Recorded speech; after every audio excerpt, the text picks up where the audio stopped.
పచ్చి నిజాలైతే ఇప్పుడు నేనైతే బయట అయితే పెడుతున్నా బిగ్ బాస్ గురించి, అగ్ని పరీక్ష గురించి. ఈ వీడియోలో కొన్ని విషయాల గురించి గట్టిగా అయితే మాట్లాడతా. నేను అప్పుడప్పుడు కొంచెం గట్టిగా కూడా అరవచ్చు, కొంచెం ర్యాష్ కూడా అవ్వచ్చు, ఓకేనా? దానికి మీరు భయపడి ఈ వీడియో స్కిప్ చేసుకుని వెళ్ళిపోవద్దు. ఎందుకంటే ఈ వీడియోలో పచ్చి నిజాలు, ఓకేనా, నిజాలు కక్కాలనుకుంటున్నావు, ఆ టైప్ లో కక్కాలనుకుంటున్నా. నిజంగా బిగ్ బాస్ వాళ్ళు చేసింది అన్యాయం. ఒక అతను పాపం జపాన్ నుంచి వచ్చాడు, ఆయన్ని కత్తితో పొడిచారు స్వామి. నిజంగా మెత్తని కత్తి ఆంధ్ర గుండెలో గుచ్చినట్టే అనిపించింది నాకైతే. ఒక అమ్మాయి అయితే రికమెండేషన్ క్యాండిడేట్ బిగ్ బాస్ లో, అగ్ని పరీక్షలో. ఆ అమ్మాయి ఎవరు? ఇద్దరు అమ్మాయిలకైతే అన్యాయం అయితే జరిగింది. అసలు ఆ ఇద్దరు అమ్మాయిలు ఎవరు? ఆ తర్వాత ఒక మేల్ కంటెస్టెంట్ అయితే ఎరగదీసి పడేశాడు, సూపర్ అనిపించాడు. అసలు ఆ మెయిన్ కంటెస్టెంట్ ఎవరు? ఆ మేల్ కంటెస్టెంట్ ఎవరు? ఆ మగ కంటెస్టెంట్ ఎవరు? ఇంగ్లీష్ ఆపి కొంచెం తెలుగులో మాట్లాడాలనుకుంటున్నా. నాకు అప్పుడప్పుడు కొంచెం ఓవర్ అయితే ఎక్కువ అవుతుంది, నాకు కూడా అర్థం అవుతుంది, ఓకేనా? ఫస్ట్ అయితే టాప్ 15 లోకి వెళ్ళటానికి ఇంకా 8 మంది కావాలా. ఆ 8 మందిని అయితే తీసుకున్నారు ఈ రోజు. కొంచెం నత్తి వస్తుంది, నత్తి ఎక్కువైపోయిందని నాకు అర్థమవుతుంది. ఓకే, పార్టిసిపేషన్ చేయని వాళ్ళు అని ఫోటాని, అపూర్వాని అయితే తీసుకున్నారు. ఓకే. కాకపోతే ఏదైనా గేమ్ పెట్టి తీసేశారంటే గేమ్ ఏమీ లే. ఫోటా నూరా, ఫోటా నూరా, నిన్ను కత్తితో పుడతారా అని కత్తితో అయితే పొడిచేశారు పాపం ఫోటాని. ఒరే స్వామి, ఎక్కడి నుంచి వచ్చాడు? జపాన్ నుంచి వచ్చాడు. ఛార్జీ ఖర్చులైనా రావద్దా? కేవలం అగ్ని పరీక్షలో తెలుగు రాదు అని, ఓకేనా, తెలుగు రాదు అని ఫుటా అనే కంటెస్ట్ అయితే తొలగించారని నాకు గట్టిగా అర్థమవుతుంది. లేకపోతే గన్నీలాట, అష్టచమ్మాట, దావుడు మూతలాట, ఆ టైప్ గేమ్స్ అయితే పెడుతున్నారు. ఏంది, ఒక దాంట్లో స్టే ఉంటుందంట, ఒక దాంట్లో ఎగ్జిట్ ఉంటుందంట. స్టే ఉన్న దాంట్లో ఉండొచ్చు, ఎగ్జిట్ ఉంటే వెళ్ళిపోవచ్చు. పాపం ఫోటాకి ఏం తెలుసు? ఫోటాకు ఉన్న కార్డులో ఎగ్జిటే ఉంటది. ఎందుకంటే ఫోటాను వాళ్ళు పంపించేయాలా. ఫోటాకి తెలుగు రావట్లేదు, టీఆర్పీలు రావట్లేదు. ఊరికి అగ్ని పరీక్షకి తీసుకొచ్చాం, అగ్ని పరీక్షకు షో చేద్దాం, ఫోటా అనే అతన్ని జపాన్ నుంచి కూడా మేము పిలిపించాము అనే షో మెయింటెనెన్స్ కే అగ్ని పరీక్షలోకి అయితే తీసుకున్నారు. కానీ ఫోటాని ఎప్పటి నుంచో వాళ్ళు కత్తితో పొడవాలని చూశారు, పొడిసేశారు. ఇలా ఇంకో అమ్మాయికి కూడా కత్తి గట్టిగా పొడిశారు అగ్ని పరీక్ష వాళ్ళు. మా అమ్మాయి గురించి కూడా మాట్లాడతా, ఓకేనా? ఆ తర్వాత ఇక్కడ ఒక చిన్న డిస్క్లైమర్, తనూజా గురించి, ఫోటా గురించి అయితే మాట్లాడుతున్నారు. ఫుటా వచ్చాడు, ఓకేనా, తెలుగు నేర్చుకుని ఎట్లాగట్లా వచ్చాడు. తనూజాకి తెలుగు వచ్చు, ఓకేనా. ఇక్కడ మళ్ళీ తనూజా నుంచారు, ఫుటాను తీసేశారు అని కొంచెం చెత్తగా అయితే ఇన్స్టాగ్రామ్ లో అయితే మాట్లాడుతున్నారు. తనూజాకి కొంచెం నీట్ గా తెలుగు వచ్చు, కాకపోతే ఫుటాకి నేర్చుకుంటున్నాడు, లెర్నింగ్. ఫుటా కూడా ఉండొచ్చు, అంతేగాని ఇద్దరిని కంపేర్ చేసి అయితే మాట్లాడొద్దు. ఇద్దరు మంచి వాళ్ళే. అగ్ని పరీక్షలో చేసే జడ్జెస్, స్టార్మా వాళ్ళే చెత్త. ఎందుకంటే వాళ్ళ టీఆర్పీల కోసం వీళ్ళని ఈ రకంగా అయితే యూజ్ చేసుకుంటున్నారు కాబట్టి. ఆ తర్వాత కారం తినాలంట, కారం.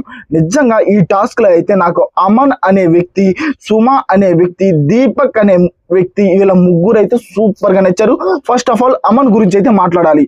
అమన్ స్వామి ఒక్కడే, ఓకేనా. ఫస్ట్ పచ్చిమిర్చి శ్రీముఖి గారు తీసుకొచ్చి అమన్కి అయితే ఇచ్చారు. అమన్ అయితే ఆంతు తినేసి, ఇక్కడ మనం ఎందుకు వచ్చాం? అగ్ని పరీక్షలో నుంచి మనం ఎట్టైనా బిగ్ బాస్ లోకి వెళ్ళాలా, అందుకు వచ్చాం, డూ ఆర్ డై, ఏదైనా చేసేస్తా అని అమన్ అన్న ఒక్క మాట అయితే నాకు సూపర్ అనిపించింది నిజంగా.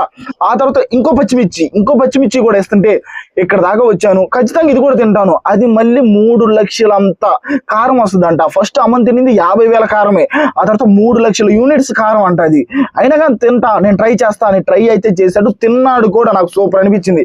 ఆ తర్వాత 3 వ్యక్తులకి అయితే టాస్క్ పెట్టారు. ఇందులో ఒక ఆడపులిలాగే ఆడింది సుమ అనే అమ్మాయి. ఈ అమ్మాయికి అయితే అన్యాయం అయితే జరిగింది. ఏ విధంగా జరిగిందో కూడా చెప్తాను. మొత్తం అయితే ఫస్ట్ ఆఫ్ ఆల్ వీడియోని అయితే లైక్ చేయండి, సూపర్ గా ఉంటుంది.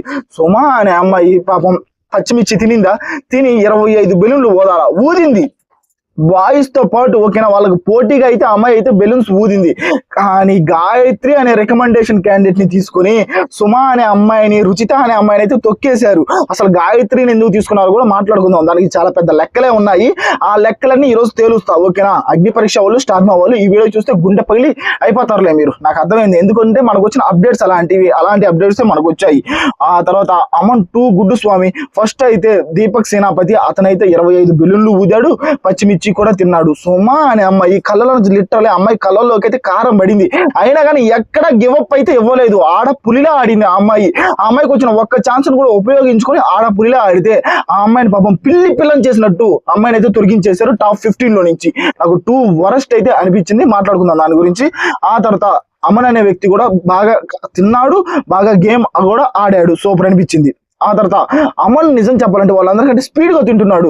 అమన్ అంతకుముందు 2 పచ్చిమిర్చీస్ తినున్నాడు, కాకపోతే తర్వాత మళ్ళీ టాస్క్ ఇస్తే 25 బెలూన్స్ ముందు కూడా పచ్చిమిర్చి తిన్నాడు అమన్.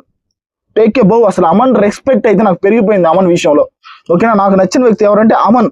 ఇంకో వ్యక్తి కూడా నచ్చాడు, ఆ వ్యక్తి గురించి కూడా మాట్లాడదాం. ఓకేనా. ఆ తర్వాత ఓన్లీ బాయ్స్ కి ఒక టాస్క్ పెట్టారు. ఇక్కడ పియర్ స్వింగ్ అంటే ఏంటంటే నోసు కానీ ఇయర్స్ కానీ, ఓకేనా, ఇక్కడ ముక్కు కానీ ఒక చోట అయితే రింగ్ లేపించుకోవాలి. ఇప్పుడు లేడీస్ ఉంటాయి చూసారా, ఆ టైప్ లో అయితే వేయించుకోవాలి. రోహిత్ అండ్ హేమంత్ ఇద్దరు వచ్చారు. ఇక్కడ నాకైతే రోహిత్ ఫస్ట్ ఆఫ్ ఆల్ తప్పు అనిపించింది. రెండో విషయంలో రోహిత్ బాగా నచ్చాడు, అదేందో చెప్తా. ఇప్పుడు ఏదైనా టాస్క్ చేయడానికే కదా మనం వచ్చింది. ఇక్కడ అభిజిత్ నిజంగా నవదీప్ బిందుమాధవి వాళ్ళిద్దరి మీద కోపపడి కూడా, ఓకేనా, వాళ్ళిద్దరిని కోపపడి కూడా రోహిత్ తీసుకున్నాడు. కాకపోతే ఇక్కడ రోహిత్ బ్యాక్ స్టెప్ అయితే నాకైతే అస్సలు నచ్చలేదు. హేమంత్ అయితే టూ గుడ్ స్వామి, ఇయర్ కి నోస్ కి అయితే రింగ్ అయితే వేయించుకున్నాడు. Too good. నొప్పి బరాయించాలా? శ్రీముఖి గారు ఒకటి అడుగుతారు, ఏంటి నొప్పిగా ఉందంటే, లేదు బరాయించడానికి మనం వచ్చాము అని.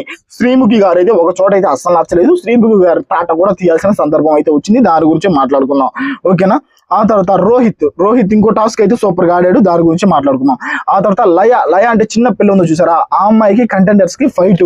జడ్జెస్ ఏం చెప్పారు, ఎవరికైతే ఛాన్స్ రాలేదు వాళ్ళు రండి అంటే, ఈ అమ్మాయి అయితే చోటా ప్యాకెట్ అయినా కానీ బడా ధమాకా. ఓకేనా.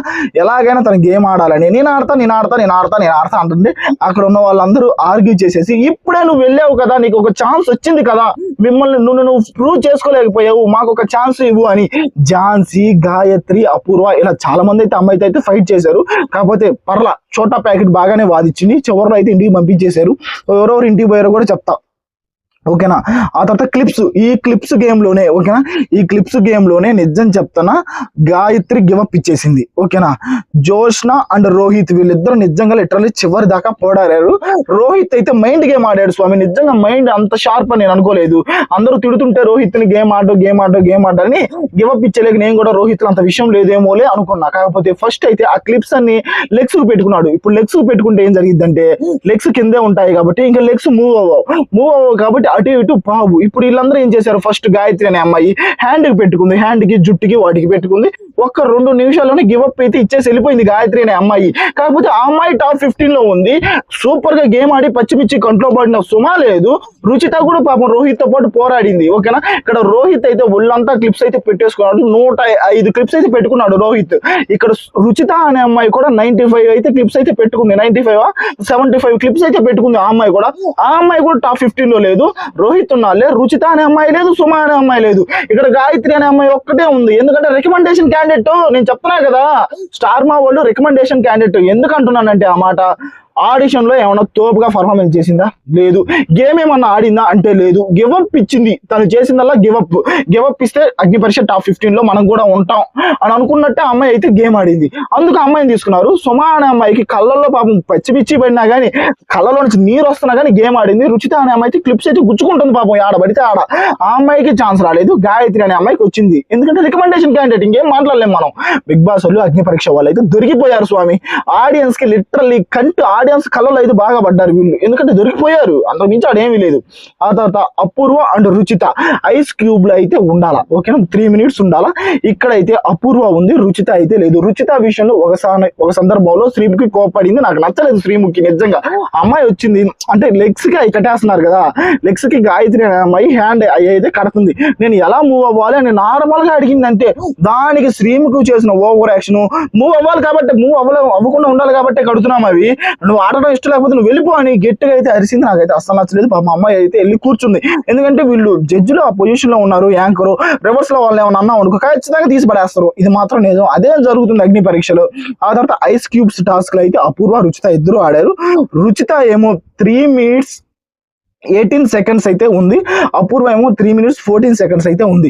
3 minutes లోపు ఎవరైతే లెగుస్తారో ఆ ఐస్ గ్రూప్ లో నుంచి వాళ్ళు గెలిచినట్టు. ఇద్దరు బాగా ఆడారు, పెద్ద డిస్టెన్స్ ఏమీ కాదు. అపూర్వ అయితే బాగానే ఆడింది, గుడ్ అనిపించింది. ఆ తర్వాత స్వామి నిజం చెప్తానా, నాకైతే రోహిత్ బాగా ఆడాడు, అమన్ బాగా ఆడాడు. గాయత్రి అనే అమ్మాయి రికమెండేషన్ క్యాండిడేట్, సుమా అనే అమ్మాయికి అన్యాయం జరిగింది. ఇది లిటరల్లీ నిజము, నాకు నిజం అనిపించింది కాబట్టి నిజం అని చెప్తున్నా. ఆ తర్వాత ఎవరు అసలు టాప్ 15 ఎవరు, ఇప్పుడు టాప్ 15 లో ఉంది ఎవరు, ఉండకూడని ఒక పేరు కూడా ఉంది. ఆ పేరు కూడా చెప్తాను, ఖచ్చితంగా వెయిట్ చేయండి, చేస్తారు మీరు, నాకు తెలుసు. ఫస్ట్ నెంబర్ 1 చరణ్ అయితే ఉన్నాడు, రాజకుమారి ఉన్నారు, మిథిలేష్, శాలిని, సృష్టి, రామకృష్ణ, బాగి వీళ్ళు ఉన్నారు టాప్ 7 లో. ఇప్పుడు టాప్ 8 అంటే ఈ రోజు జరిగేది హేమంత్, అమన్, అపూర్వ, దీపక్, ప్రియాంక, ఝాన్సీ, రోహిత్, గాయత్రి. గాయత్రి ఉండకూడదు స్వామి. ఏం ఆడింది స్వామి ఉండటానికి, నాకు అర్థం కావట్లేదు. గాయత్రి ప్లేస్ లో నన్ను అడిగితే సుమా గానీ, ఖచ్చితంగా సుమా లేకపోతే రుచిత, వీళ్ళిద్దరిలో ఒకరు ఉండాలని నేను అనుకుంటున్నా. మీరు కూడా అదే అనుకుంటే ఆ బెల్లు ఉంది చూసారా, గంట బెల్లు, దాన్ని గట్టిగా కొట్టండి, కామెంట్ లో తెలపండి మీకు నచ్చిన కంటెస్టెంట్ ఎవరు టాప్ 15 లో.